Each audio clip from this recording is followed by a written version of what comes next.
Hi everyone, welcome to Serial Sewist. This is Linda, and I am copying the IKEA Frykta bag. Why? Because I don't like that it's so noisy. So you're going to need 36 by 44 inch piece of canvas or duck cloth.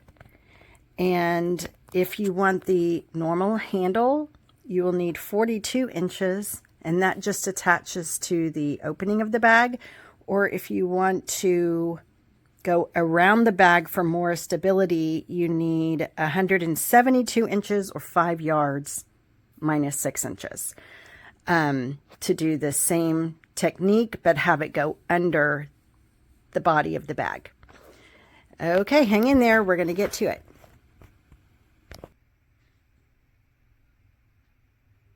Okay, so this is where I cut out the sides. It's 13 inches, but remember I'm leaving the seams so I can double stitch and reinforce the bag. I'm going to do that on both sides. Okay, I would suggest you fold your canvas in half before you cut the corners out, or just box them afterwards, because I had some misalignment, but I'm not going to let it stop me. So you're going to fold it in half, aligning the edges, and then on the center bottom, you can either cut it apart or you can just mark your center.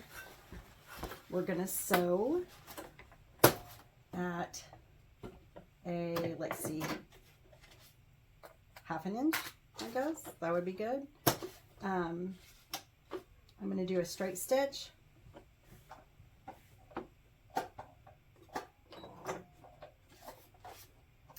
Once I get my sewing machine going.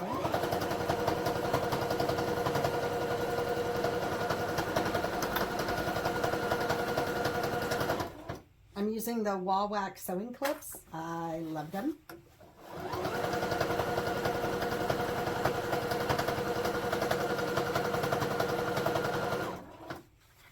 And you want a sharp needle, probably the denim needles, if you're using canvas.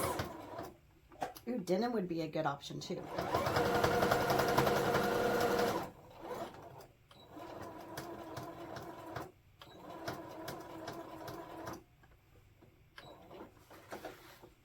I am using the Singer Futura sewing machine that was passed down to me from my sister. Back tack.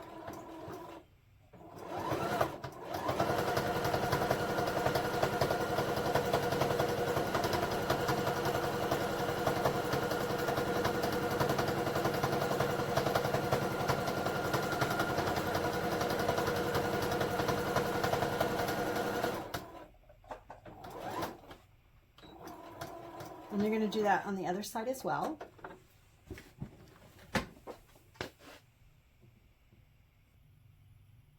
Okay, both sides are now sewn up, and I didn't have to sew my bottom because I just folded it. That's where the fold is. So I'm going to line up that mark I made with my seam, the center mark. Okay, now remember I miscalculated my edging, and I just free-for-alled it. So I'm going to fuss with it and get it all lined up. I'll trim off the threads later. And I'm just going to clip it. The pinning is more difficult with the thicker fabric, so clips it is. Okay, and I'm going to sew this, do the other side, sew it, and then we'll do the hem.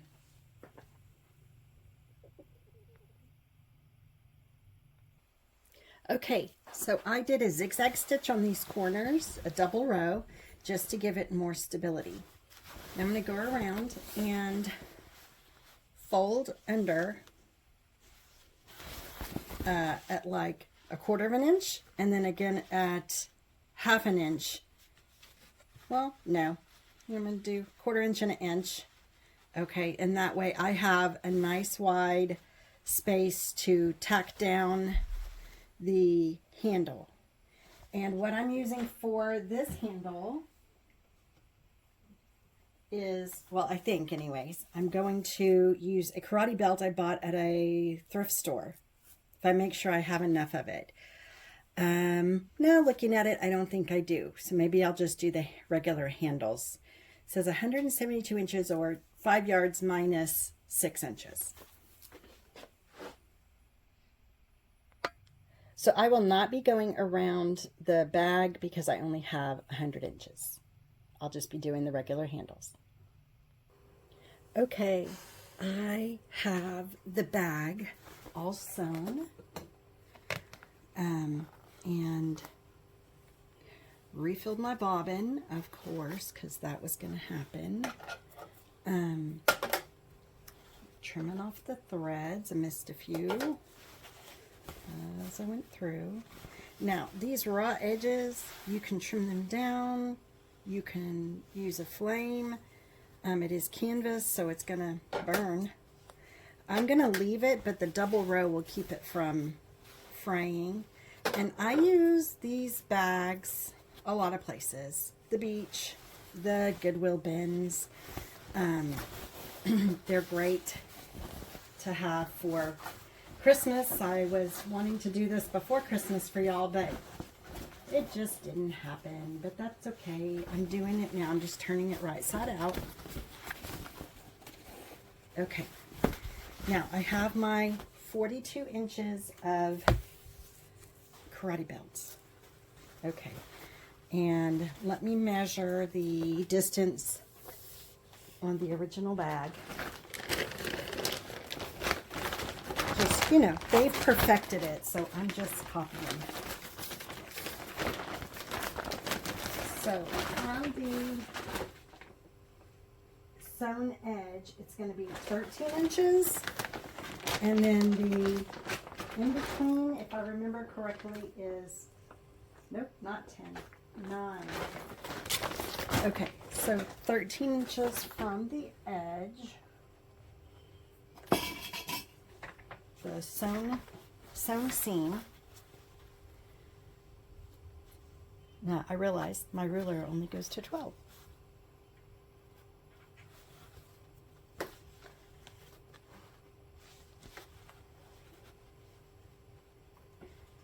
And there's the one. And I'm going to put it on the inside because that's where my belt's going. And then find that corner on the other side. Oh, that was the seam. That was not the corner. Hold on. You know what? We're just going to copy, literally. If you have one of these, I just cut it open. They melt, sorry, the seams together. So I'm going to go from seam to seam.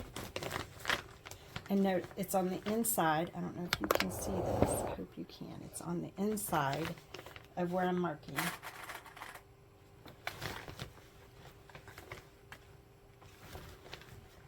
And over here.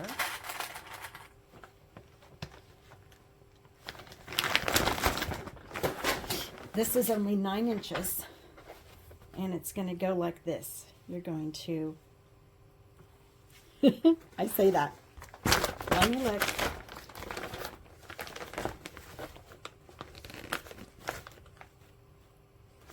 Okay, the beginning and end are going to be on the same side. They're going to go up like this. So I'm just lining it up with the edge of that pin. I'm going to hold it. And you can stitch that down now. And then what you're going to do is you're going to walk it over to the other one. And you're going to pin that one in place, and then you're going to leave that 10 inches. You need 10 because you've got to make up the difference. You're going to stitch that down, walk this back over, and stitch that down. And I'm trying to figure out how to hold all this together because my little clips, will they work? Ooh, they will. Yay. Okay, so then you have a long handle and a short handle. Voila! Now, I did do contrasting colors because I don't want to be fishing around for the handle and not be able to see it because it's green on green. But you do what you like. I will use the square with the X in it. Okay, so I have this now sewn, but I was only able to do one of them. I don't know if I needed a newer needle, a better needle, but my machine is now making weird noises, so please be careful when you're doing this. I guess you could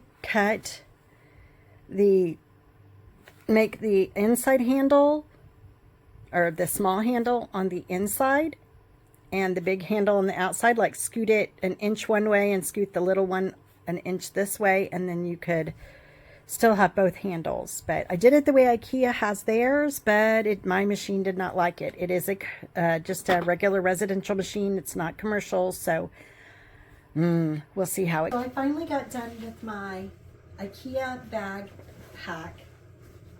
Broke a machine in the process, so please be careful, and I'll show you why that happened. Well, I don't know exactly why that happened, but how to keep that from happening. So here it is.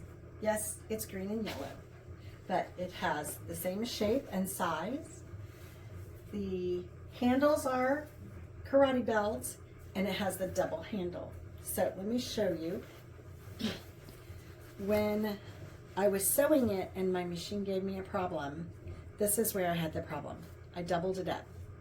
So what I did for the other three is separated them. And I can still use the small handle to carry or the big handle to carry. On a regular IKEA bag, it looks like this. It starts here, it goes over, folded, comes back over here to make the small handle, and this are attached. This part's folded, this is just doubled up. So I hope y'all enjoyed this bag tutorial. Anyways, thanks for watching Serial Sewist. Bye.